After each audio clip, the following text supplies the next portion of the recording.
नमस्कार, आप देख रहे हैं सबकी खबर और मैं हूं आपके साथ आयुष शुक्ला।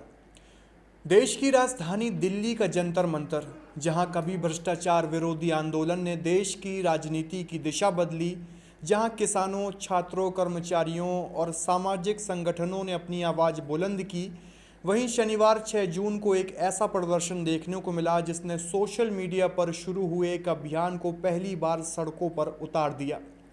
यह प्रदर्शन था कॉकरोच जनता पार्टी यानी सीजेपी का, जिसके संस्थापक अभिजीत दीपके ने नीट पेपर लीक, भर्ती परीक्षाओं में कथित अनियमितताओं और शिक्षा मंत्री धर्मेंद्र प्रधान के इस्तीफे की मांग को लेकर जंतर मंतर पर आंदोलन का आह्वान किया था।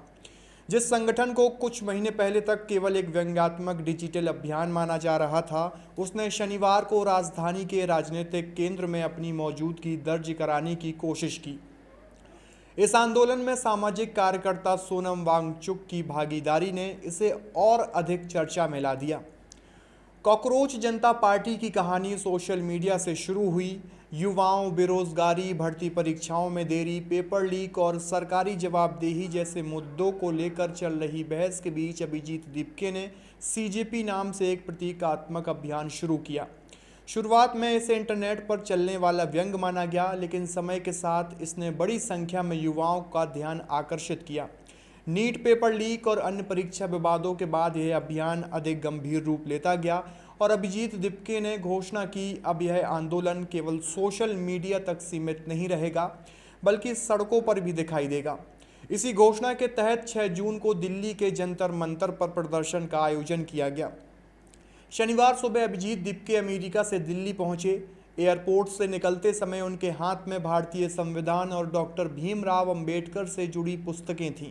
उन्होंने कहा कि यह आंदोलन संविधान और लोकतांत्रिक अधिकारों के दायरे में रहकर छात्रों की आवाज़ उठाने के लिए है। एयरपोर्ट से वे सीधे जंतर मंतर पहुंचे, जहां सुबह से ही छात्रों, प्रतियोगी परीक्षा अभ्यर्थियों, अभिभावकों और समर्थकों का जुटना शुरू हो चुका था। शुरुआती घंटों में भीड़ सीमित थी, लेकिन दोपहर तक प्रदर्शन स्थल पर लोगों की संख्या लगातार बढ़ती गई। कई लोग कॉकरोच मास्क पहनकर पहुंचे थे, कुछ लोगों के हाथों में संविधान की प्रतियां थीं, तो कई तिरंगा लेकर आए थे।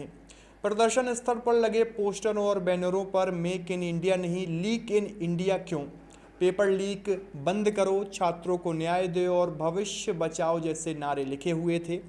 दोपहर तक प्रदर्शन को नई ऊर्जा तब मिली जब सामाजिक कार्यकर्ता सोनम वांगचुक जंतर मंतर पहुंचे। उनके हाथ में एक गुलाब का फूल था, जो शांतिपूर्ण विरोध का प्रतीक माना गया।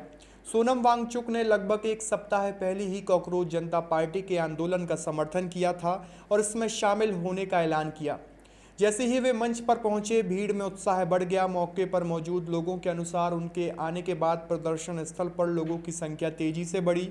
कई युवाओं ने इसे आंदोलन को मिली बड़ी नैतिक और सामाजिक ताकत के रूप में देखा। वांगचुक ने मंच से कहा कि लोकतंत्र में जनता की आवाज़ सबसे महत्वपूर्ण होती है और छात्रों की मांगों को गंभीरता से सुना जाना चाहिए। उन्होंने प्रदर्शनकारियों के शांतिपूर्ण व्यवहार की सराहना करते हुए कहा कि युवाओं की यह भागीदारी लोकतंत्र के लिए सकारात्मक संकेत है। मंच से अभिजीत दीपके ने अपने संबोधन में कहा कि यह केवल नीट पेपर लीक का मामला नहीं है, बल्कि देश की पूरी परीक्षा और भर्ती व्यवस्था में जवाबदेही तय करने का आंदोलन है। उन्होंने आरोप लगाया कि बार बार सामने आने वाले परीक्षा विवादों ने युवाओं का भरोसा कमज़ोर किया है।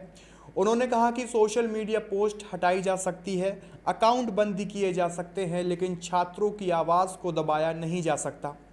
अभिजीत ने दावा किया कि लाखों छात्र और अभ्यर्थी व्यवस्था में पारदर्शिता चाहते हैं और सरकार को उनकी चिंताओं का जवाब देना चाहिए। उन्होंने शिक्षा मंत्री धर्मेंद्र प्रधान से नैतिक जिम्मेदारी लेते हुए इस्तीफा लेने की मांग की और कहा कि यदि ऐसा नहीं होता तो आंदोलन और बड़ा होगा। प्रदर्शन के दौरान सीजीबी के प्रवक्ता आशुतोष रांका भी मंच पर मौजूद रहे। आईआईटी कानपुर से पढ़े आशुतोष रांका ने कहा कि यह किसी राजनीतिक दल के खिलाफ आंदोलन नहीं है, बल्कि जवाबदेही और पारदर्शिता की मांग का अभियान है। उनके साथ सौरभ दास और विजेता दाहिया जैसे सहयोगी भी सक्रिय रहे, जिन्होंने लोगों से शांतिपूर्ण तरीके से आंदोलन में शामिल होने की अपील की। आयोजकों ने लगातार यह संदेश दिया कि प्रदर्शन पूरी तरह अहिंसक रहेगा और किसी प्रकार की अव्यवस्था नहीं होने दी जाएगी। इस आंदोलन की गूंज जल्द ही राजनीतिक गलियारों तक भी पहुंच गई। अब शिवसेना प्रमुख उद्धव ठाकरे ने कहा है कि नीट पेपर लीक ने लाखों युवाओं के भविष्य को प्रभावित किया है और युवाओं को कॉकरोच कहकर उनका अपमान करना गलत है। उन्होंने आंदोलन को सरकार के लिए चेतावनी बताया। वहीं समाजवादी पार्टी प्रमुख अखिलेश यादव ने भी प्रदर्शन का वीडियो साझा करते हुए लिखा कि नौजवानों ने भी अब इंकलाब का बिगुल बजा दिया है। वहीं एनसीपी के नेता रोहित पवार ने भी आंदोलन को समर्थन देते हुए कहा कि देश के युवाओं में परीक्षा प्रणाली और सरकारी नीतियों को लेकर गुस्सा बढ़ रहा है और यह प्रदर्शन उसी असंतोष का प्रतिबिंब है। प्रदर्शन को देखते हुए दिल्ली पुलिस ने व्यापक सुरक्षा इंतजाम भी किए थे। इंदिरा गांधी अंतर्राष्ट्रीय हवाई अड्डे, रेलवे स्टेशनों, बस अड्डों और दिल्ली की सीमाओं पर अतिरिक्त सुरक्षा बल तैनात किया गया था। जंतर मंतर और आसपास के क्षेत्रों में भी बड़ी संख्या में पुलिसकर्मी मौजूद रहे। विभिन्न रिपोर्टों के अनुसार 1000 से अधिक पुलिसकर्मियों को सुरक्षा व्यवस्था में लगाया गया था।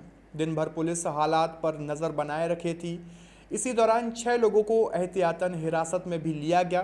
पुलिस को आशंका थी कि समर्थकों और विरोधियों के बीच तनाव की स्थिति बन सकती है। हालांकि कोई बड़ा टकराव इस पूरे प्रदर्शन के दौरान देखने को नहीं मिला और पूरा प्रदर्शन शांतिपूर्ण तरीके से चलता रहा। उधर महाराष्ट्र के पुणे में अभिजीत दीपके के घर के बाहर भी पुलिस की मौजूदगी चर्चा में रही। घर के बाहर बैरिकेडिंग की गई और पुलिस की गाड़ियां तैनात की गई थीं। हालांकि उनके परिवार की ओर से कोई सार्वजनिक प्रतिक्रिया नहीं आई और उनके माता पिता ने मीडिया से बातचीत करने से साफ इनकार भी किया। प्रदर्शन को शाम 5 बजे तक की अनुमति मिली थी, लेकिन दोपहर करीब 3 बजे घटनाक्रम ने अचानक नया मोड़ ले लिया। जानकारी सामने आई कि अभिजीत दीपके की तबीयत खराब हो गई है। इसके बाद उन्हें मंच से नीचे लाया गया और वे गाड़ी में बैठाकर वहां से रवाना हुए। कुछ ही समय बाद सोनम वांगचुक भी प्रदर्शन स्थल से निकल गए। उनके जाने के बाद धीरे धीरे भीड़ कम होने लगी और लगभग 5 घंटे तक चला यह प्रदर्शन समाप्त हो गया। प्रदर्शन के दौरान अभिजीत दीपके ने शिक्षा मंत्री धर्मेंद्र प्रधान को 5 दिन का अल्टीमेटम भी दिया है। उन्होंने कहा है कि यदि उनकी मांगों पर विचार नहीं किया गया तो 13 जून को जंतर मंतर पर फिर से प्रदर्शन किया जाएगा और आवश्यकता पड़ने पर आंदोलन को राष्ट्रीय स्तर तक ले जाया जाएगा। हालांकि प्रदर्शन समाप्त होने तक शिक्षा मंत्री धर्मेंद्र प्रधान के इस्तीफे को लेकर कोई आधिकारिक घोषणा नहीं हुई है, ना ही केंद्र सरकार की ओर से कोई प्रतिक्रिया इस पूरे मामले पर सामने आई है। इस पूरे घटनाक्रम का सबसे बड़ा निष्कर्ष यही रहा कि सोशल मीडिया पर शुरू हुआ कॉकरोच जनता पार्टी का अभियान पहली बार वास्तविक जनसमूह को सड़क पर लाने में सफल दिखाई दिया। भले ही इसकी मुख्य मांग पूरी नहीं हो, लेकिन इसने परीक्षा घोटाले, पेपर लीक, बेरोजगारी और युवाओं के भविष्य जैसे मुद्दों को एक बार फिर राष्ट्रीय चर्चा के केंद्र में ला दिया। अब सभी की निगाहें 13 जून पर हैं, क्योंकि उसी दिन यह तय होगा कि जंतर मंतर का यह प्रदर्शन एक दिन की सुर्खी बनकर रह जाता है या फिर देश के छात्र आंदोलनों और नई राजनीतिक पहलों में एक नए अध्याय की शुरुआत साबित करते हैं।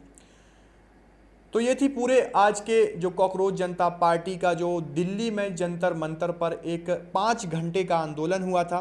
हमने लगातार स्टार्टिंग से ही आपको पूरे आंदोलन की जानकारी दी है। आपकी इस खबर को लेकर क्या राय है, आप भी अपनी प्रतिक्रिया कमेंट बॉक्स में दे सकते हैं। नमस्कार।